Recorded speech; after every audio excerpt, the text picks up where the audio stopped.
আজকে আমি তোমাদের ফোর্থ সেমের সিলেবাসে যে কলিগেটিভ প্রপার্টি আছে, কলিগেটিভ প্রপার্টির একটি topic elevation of boiling point এটি পড়াবো। এলিভেশন অফ বয়লিং পয়েন্ট এটি হলো একটি কলিগেটিভ প্রপার্টি। ওকে, তোমরা এই এলিভেশন অফ বয়লিং পয়েন্ট এটা আগে ক্লাস 12-এ পড়েছো, কিছুটা জানো। ঠিক আছে, এবার শুরু করা যাক। অ্যাট ফার্স্ট, বয়লিং টেম্পারেচার কাকে বলে? বয়লিং টেম্পারেচার হলো it is a constant temperature and which vapour pressure of liquid equals to atmospheric pressure. Okay, next হচ্ছে এলিভেশন অফ বয়লিং পয়েন্ট। এটা কি? এটা হলো অ্যাট কনস্ট্যান্ট প্রেশার পিওর সলভেন্টের boiling পয়েন্টের সাপেক্ষে সলিউশনের বয়লিং পয়েন্টের ইনক্রিজ করাকে বলা হচ্ছে এলিভেশন অফ বয়লিং পয়েন্ট। আর একবার বলছি, এলিভেশন অফ বয়লিং পয়েন্ট এটা কি? অ্যাট কনস্ট্যান্ট প্রেসার পিওর সলভেন্টের বয়লিং পয়েন্টের সাপেক্ষে সলিউশনের বয়লিং পয়েন্ট ইনক্রিজ করাকে বলা হচ্ছে elevation of boiling point. Okay, next হচ্ছে এলিভেশন অফ বয়লিং পয়েন্টের কজটা কি? কজ হচ্ছে in case of boiling point of pure solvent vapour pressure equal to atmospheric pressure. Suppose এই পিওর সলভেন্টে যদি কোনো নন ভোলাটাইল সলিউট অ্যাড করা হয়, তখন অ্যাট সেম টেম্পারেচারে সলিউশনের ভেপার প্রেসার পিওর সলভেন্টের ভেপার প্রেসার অপেক্ষা লোয়ার হয়। ওকে, আমি আর একবার বলছি, সাপোজ এই পিওর সলভেন্টে যদি কোনো নন ভোলাটাইল সলিউট অ্যাড করা হয়, তখন অ্যাট সেম টেম্পারেচারে সলিউশনের ভেপার প্রেসার পিওর সলভেন্টের ভেপার প্রেসার অপেক্ষা লোয়ার হয়। হোয়েন সলিউশনটি যদি পিওর সলভেন্টের বয়লিং পয়েন্টের আনা হয়, সেক্ষেত্রে সলিউশনের ভেপার প্রেসার অ্যাটমসফিয়ারিক প্রেসারের অপেক্ষা লোয়ার হয়, so solution not boil. But when vapor pressure of solution equals to atmospheric pressure, then solution boil. Okay, now vapour pressure of সলিউশনকে যদি অ্যাটমসফিয়ারিক প্রেসারের ইকুয়াল করতে হলে সলিউশনটিকে পিওর সলভেন্টের বয়লিং পয়েন্টের থেকে বেশি টেম্পারেচারে হিট করতে হবে, বিকজ টেম্পারেচার ইনক্রিজ করলে লিকুইডের ভেপার প্রেসারটা ইনক্রিজ করবে, so boiling point of solution is greater than pure solvent. Okay, এবারে আসা যাক elevation of boiling point of সলিউশনের ব্যাখ্যাটা কি? The vapor pressure of pure solvent increases with rise in temperature. গ্রাফে লক্ষ্য করো, this is shown by AB in figure. AB হচ্ছে pure solvent এর vapor pressure আর CD হচ্ছে সলিউশনের vapor pressure. When a non-volatile solute is dissolved in solvent, the vapor pressure of the solution will be lower than that of the pure solvent at any given temperature.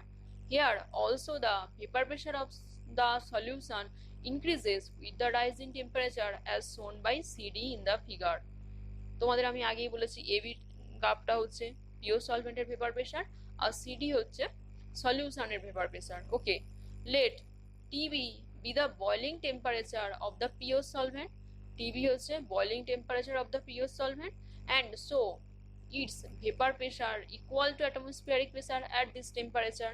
Okay, but at this temperature the solution will have a vapor pressure lower than atmospheric pressure and hence it will not boil.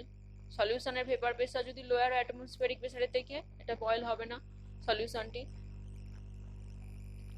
In case of ওয়াটারের ক্ষেত্রে দেখবে, ওয়াটারের ক্ষেত্রে at 100 degree centigrade টেম্পারেচারে vapour pressure equal to atmospheric pressure হয়, আর ওয়াটারের প্রাথমিক যে বয়লিং টেম্পারেচার সেটা 100 ডিগ্রি সেন্টিগ্রেড হয়। ওকে, with further increase in temperature say to TB dash. TB dash হচ্ছে সলিউশনের বয়লিং টেম্পারেচার। The vapor pressure over the solution rises to atmospheric pressure when the solution would boil. Okay, this means that the solution has higher boiling point than that of the pure solvent. The increase in boiling temperature is given by PR সমান TB dash minus TB equals to del TB. এখানে TB dash আর TB কে আমি বলতে পারি TB dash হলো final boiling temperature আর TB হলো initial boiling temperature. del TB হচ্ছে elevation of boiling point. del TB proportional m। m হচ্ছে molality. Molality means moles of solute per KG of solvent, অথবা এভাবে বলতে পারি molarity of a solution is the number of gram moles of the solute present in 1000 gram of the solvent. Okay, next, or del TB equals to Kb dot m.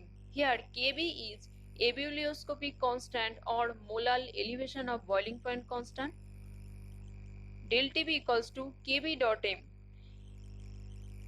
এই কেবি এর value depend করে সলভেন্টের নেচারের উপর, কখনোই সলিউটের উপর নির্ভর করে না।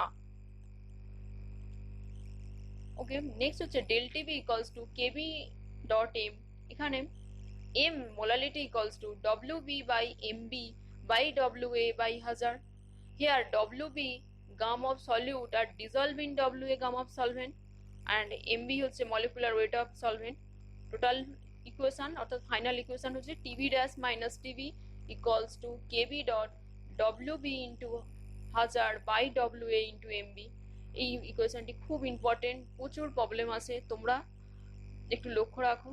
আর প্রবলেম তো আমি করাবো, আমি দেবো, এগুলো লক্ষ্য রাখো, খুব ইম্পর্টেন্ট এই ফর্মুলাটা। এখান থেকে অনেক সময় কি পরিমাণ সলিউট কি পরিমাণ সলভেন্ট সলিউশনে আছে বলে দেয় প্রবলেমে, ইনিশিয়াল বয়লিং পয়েন্টটাও বলে দেয়, কেবি ডাটা অনেক সময় দিয়ে দেয়, সেক্ষেত্রে তোমাকে ফাইনাল বয়লিং টেম্পারেচারটা বার করতে হতে পারে। আবার অনেক সময় দেখবে কেবির ডাটাটা দেয়নি, তখন আমরা আর একটা ফর্মুলা কেবির ইউজ করতে পারি, যেখানে KB equals to R TB square by 1000 into LV, যেখানে আর হচ্ছে কনস্ট্যান্ট, টিবি স্কোয়ার, এখানে টিবি হচ্ছে সলভেন্টের বয়লিং টেম্পারেচার অথবা ইনিশিয়াল বয়লিং টেম্পারেচার, আর এলভি হচ্ছে LV is the molar latent heat of vaporization, অথবা আমরা আরেকভাবে লিখতে পারি KB equals to R TB square by 1000 into ডেলেজ বার ভেপার বাই এম এ। এখানে এম এ হচ্ছে মলিকুলার ওয়েট অফ সলভেন্ট। ওকে, ফর্মুলাগুলো খুব ইম্পর্টেন্ট, তোমরা লক্ষ্য রেখো, এখান থেকে প্রচুর প্রবলেম আসে। ওকে।